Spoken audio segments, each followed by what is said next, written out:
ఈ నడుము నొప్పి తగ్గేందుకు ఔషధాన్ని ఎలా తయారు చేసుకోవాలంటే దీనికి కావలసినటువంటి పదార్థాలు రెండే రెండు.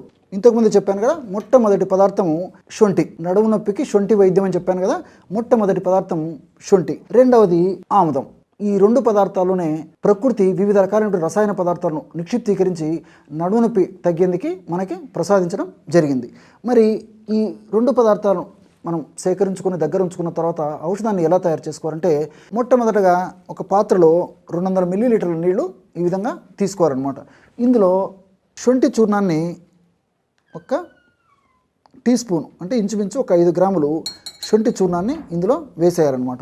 దీంతోపాటు 5 ml ఒక టీ స్పూను ఆముదం కూడా ఇందులో వేసేయాలన్నమాట. బాగా కలిపిన తర్వాత పాత్రని పొయ్యి మీద పెట్టేసి సన్న మంట మీద 100 మిల్లీలీటర్ల నీళ్లు మాత్రమే, అంటే సగం నీళ్లు మాత్రమే మిగిలేటట్లు మరిగించి దించి గోరువెచ్చగా ఉన్నప్పుడు వడగట్టేసి ఒక ప్రమాణంగా సేవించాలి.